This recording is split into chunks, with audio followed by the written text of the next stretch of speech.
Hey, thanks again for sending in questions related to our recent sermons.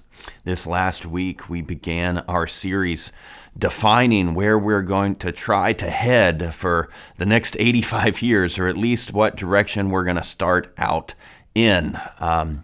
So this first week, we reminded everyone of our vision, our mission, people, truth, gospel, that in everything we do, we strive to demonstrate that people matter, truth matters, and the gospel is our only hope. So the question this week asks, why that order? Why people, then truth, then gospel?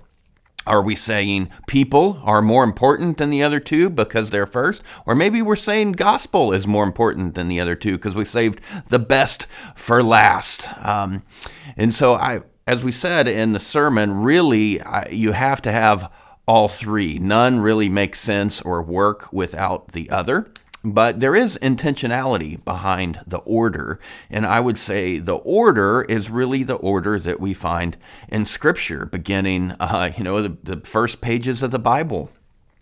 God created man and woman in His image, so they immediately have value, which is what we talked about. So people, chronologically, comes before truth, which is when He gives them the rule in the garden to keep them away from death and destruction. And then after they disobey the truth and find themselves in destruction, He promises them the gospel, this one, Genesis 3:15, this one who will come to crush the head of the serpent, end evil, restore what was broken. Fast forward to when God is bringing the Israelites out of Egypt. He gets them out of Egypt and He says, "You are my people. I am your God."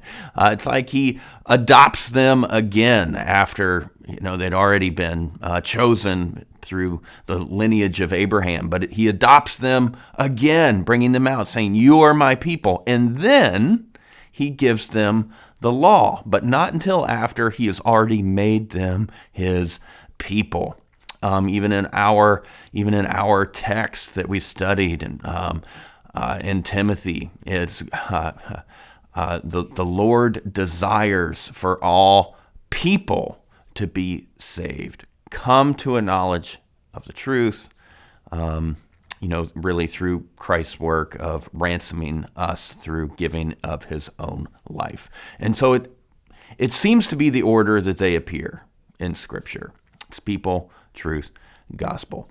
But again, you really can't have one without the others. We said, if you don't have the gospel, you don't have anything. And so they do work together, but we were intentional about the order.